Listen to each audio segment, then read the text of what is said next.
दोस्तों, मेरे ट्रेडिंग के शुरुआती दौर में मैं जब भी ट्रेड में एंट्री लेता था उस वक्त मार्केट बिल्कुल मेरे खिलाफ जाता था या फिर वही रुक जाता था। ऐसे में एक तो मेरा स्टॉप लॉस हिट होता या फिर बहुत तकलीफ के बाद थोड़ा बहुत प्रॉफिट हो जाता। क्या ऐसी सिचुएशन आपने भी फेस की है? क्या कहा? अभी भी आप इसी सिचुएशन से निकल जा रहे हो? तो फिर आपको डरने की ज़रूरत नहीं है, क्योंकि आज मैं आपको ऐसी टेक्निक बताऊंगा जिसके बाद आप आपकी इस गलती को झट से सुधार लोगे। इसके लिए मैं आपको दो ऐसे पॉइंट्स बताऊंगा जो एक दूसरे पे डिपेंड है और 80% से भी ज़्यादा मार्केट बस इस पहले पॉइंट पे ही चलती है। क्यों? हुई ना क्यूरियोसिटी क्रिएट? तो चले, अब आपको इस क्यूरियोसिटी को यहीं पे ख़त्म करता हूँ और आपको दो पॉइंट में से पहला पॉइंट बताता हूँ। पर दूसरे पॉइंट के बगैर पहले पॉइंट का कोई मतलब नहीं है। मतलब अगर आप अपने दूसरे पॉइंट पर काम नहीं करोगे या फिर उससे इग्नोर करोगे तो आपका पहला पॉइंट बिल्कुल भी काम नहीं करेगा। साइकोलॉजी, जी हाँ, साइकोलॉजी ही है वो पहला पॉइंट। अगर ये सुधर गया तो भाई आपको मार्केट में कभी भी लॉस नहीं होगा। क्या सर, कुछ भी फालतू ही फेंक रहे हो? ये तो हमें पता है कि साइकोलॉजी मार्केट में बहुत काम करती है, पर साइकोलॉजी से थोड़ी ना प्रॉफिट होता है। अगर सिर्फ साइकोलॉजी पे मार्केट चलती तो ये इंडिकेटर, ऑसिलेटर, ETC ये क्यों यूज़ होते? बस भाई, यहीं पे तो हमारी गाड़ी अटकती है, क्योंकि हमने आज तक इन सभी चीज़ों का इस्तेमाल किया पर साइकोलॉजी डेवलप नहीं की, और इसीलिए तो जहाँ पे एंट्री लेते हैं वहीं पे लॉस शुरू। सर, अब अपना भाषण बंद कर दो और वो दूसरा पॉइंट भी बता दो फटाफट से। अरे बताऊंगा, ज़रूर बताऊंगा, लेकिन उससे पहले हम आज मार्केट में क्या हुआ ज़रा उससे तो देख ले।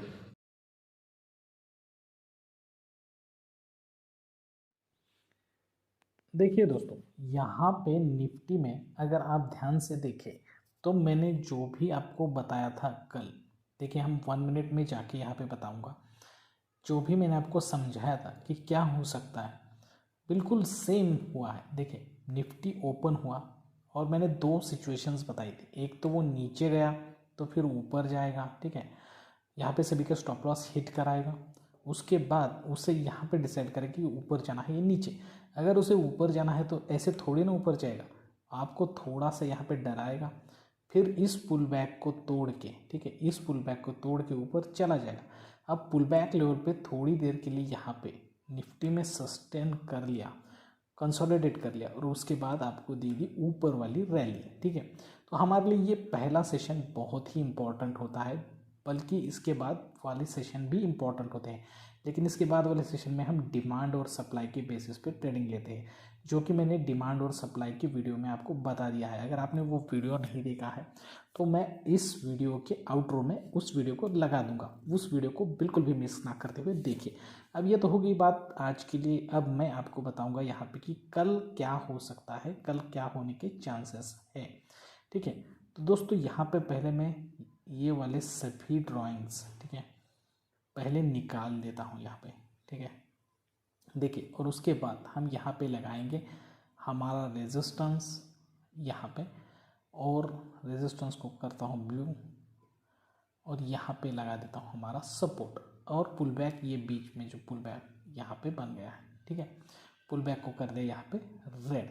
दोस्तों, अगर कल निफ्टी 18,150 के ऊपर जाके सस्टेन करेगा तो आपको ऊपर बाइंग की रैली दिखाई देगी, और अगर निफ्टी 18,100 के नीचे जाके सस्टेन करेगा तो आपको नीचे वाली रैली यहाँ पे दिखाई देगी। अब साइकोलॉजी लेवल पे मैं थोड़ा यहाँ पे समझाता हूँ क्या हो सकता है। देखिए, पहले तो आपको थोड़ी सी बाइंग देगा, उसके बाद यहाँ पे सभी के स्टॉप लॉस हिट करेगा, ठीक है। अगर उसे ऊपर जाना है तो तुरंत नहीं जाएगा, थोड़ा ऊपर जाएगा, आपको यहाँ पे डराएगा और फिर ऊपर जाएगा इस पुल बैक को तोड़ने के बाद।